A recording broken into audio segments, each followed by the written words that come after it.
I'm Laura from Doggy U, and I'm a certified guide dog mobility instructor, service dog trainer, and trick trainer. And today we're going to be learning this really fun but also functional trick that's great for pet dogs and service dogs. And that trick is called middle or peekaboo.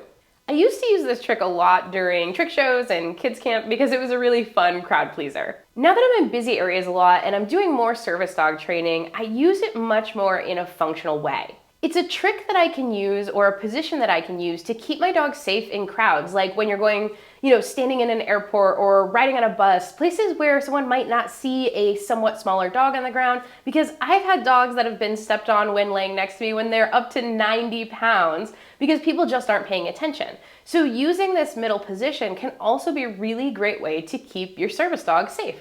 This trick or position keeps the dog in your little personal bubble, and it also can keep them standing, which means their tail won't get stepped on in busy locations.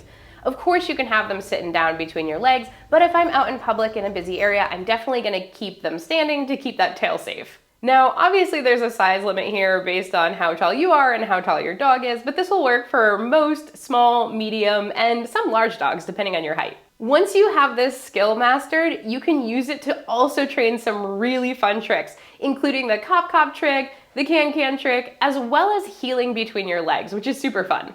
I'm going to show you my favorite way to teach this trick using targets, specifically a hand target, as well as a front paw target.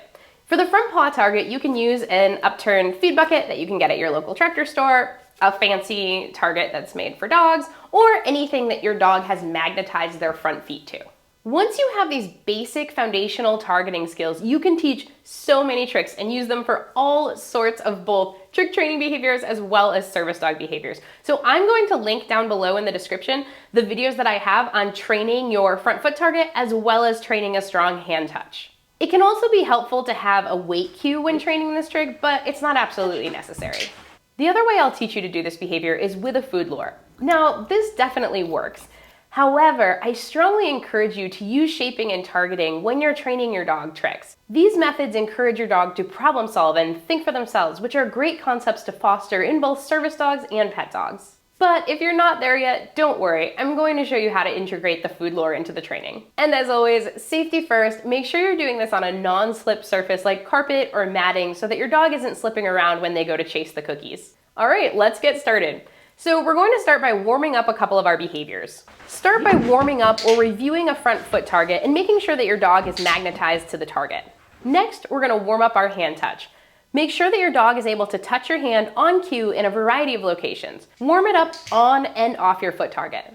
Now we're going to combine those two foundation behaviors in a new way. We need to start by getting the dog behind us so that they can come from behind through our legs. So that means we either want to tell them to wait and turn around, or we can toss the cookie behind us to get them into position and be ready to start the training session right away. Toss your cookie and then set yourself up just slightly behind the bucket so that when your dog stands on the target, their head is all the way through your legs and their shoulders are slightly ahead of your legs. Your goal is for them to be able to look up at you from that position.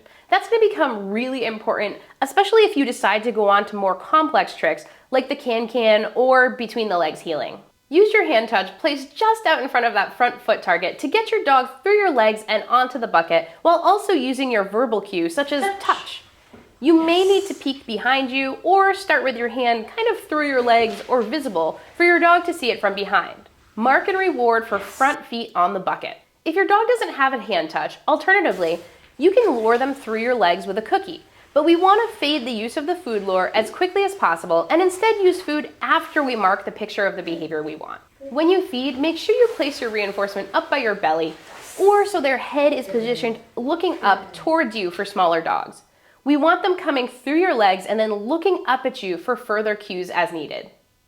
Whenever I say reinforcement, know that I mean cookie or treat. I use those words interchangeably. Feed a few times quickly in position to maintain that position, and then use your release cue, mine is free, to let the dog know that that behavior is over and we're starting a new rep. I use my free cue and then sort of lure her through my legs and toss the cookie behind. I do this because I don't want her backing out of my legs when we start doing some heel work. Instead, I want her coming forward. I'll use this pattern anytime I give her the free cue and toss the cookie behind to reset for the next rep. Immediately after she eats the cookie, ask for the touch again, using your hand position and foot target to get them into the correct spot. Now, using the foot target isn't absolutely necessary, but I find it really helpful for precision, as well as taking those next step when we're fading the hand touch and transferring the cue to middle or peekaboo. Using a foot target shows our dogs exactly where we want them to go, which provides clarity. And anytime we can be more clear when we're training our dogs, we should. Feed 2 to 3 treats in position, and then help her come through your legs using your cookie, toss it behind to reset and get ready for your next rep. Once your dog is really solid with getting into the position, it's time to introduce the verbal cue. You can use middle or peekaboo. At the same time, we're also going to introduce the physical cue, which is going to be really noticeable for your dog. Now, there's 2 ways to do this. When I was doing trick training, my peekaboo was like a giant jump open of my legs with my dog behind and him running through. However, in service dog work, it's more likely that you're just going to open your legs into a deliberate triangle, and you want to do that noticeably so that your dog understands the open the legs, and then you're going to cue middle, and your dog is going to come through. Before we dive into the next step, if you like this video, make sure you boop that like button. Cool Whip, Jake, and I would be so grateful. And if you have any tricks that you want to learn, make sure you drop them down in the comments below. And while you're down there, let me know what breed of dog you're training tricks with. I'd love to know.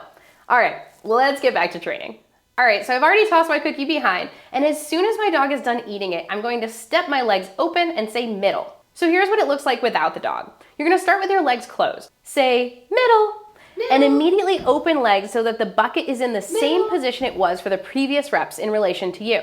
Now it's time to fade the hand touch or the bucket, one or the other. You're going to fade the one that you think your dog is relying less on to start with.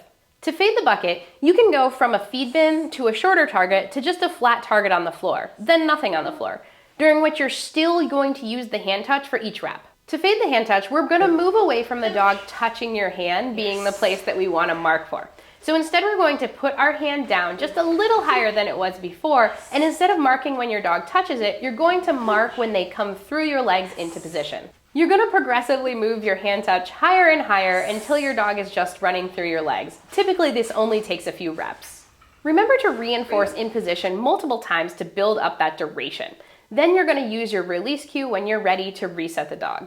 You wanna think of this behavior kind of like a stay, where you're gonna put your dog in your stay and you're going to walk away and come back and reinforce in position multiple times. And your dog is waiting for that next cue or for your release. Once your dog is happily running from behind you in between your legs when you open them and say middle, it's time to vary this behavior, change your entrance point, or add on some other behaviors to make an even more fun trick. For instance, if your dog has a really great sit-down stand on a verbal cue in heel position, it can be really fun to add that trick to your middle position as a beginning step towards healing.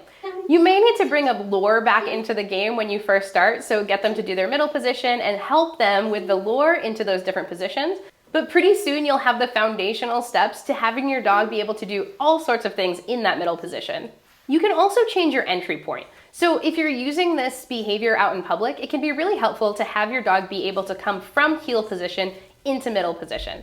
You can do this by luring, or you can simply start changing the picture of entry for the dog. You do this slowly over time so that they can enter middle from anywhere.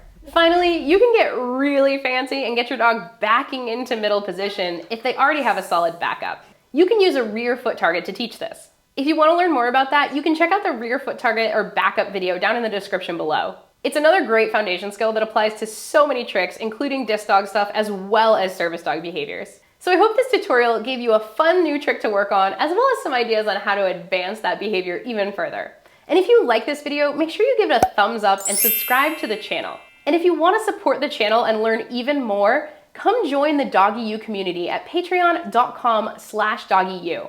For less than the cost of a coffee, you're gonna get a live Q&A every month answering your questions. You're gonna get my unedited training videos, as well as ad-free access to all of our videos before they come out publicly. So if that interests you, definitely check it out. All right, you all have an awesome day and happy training.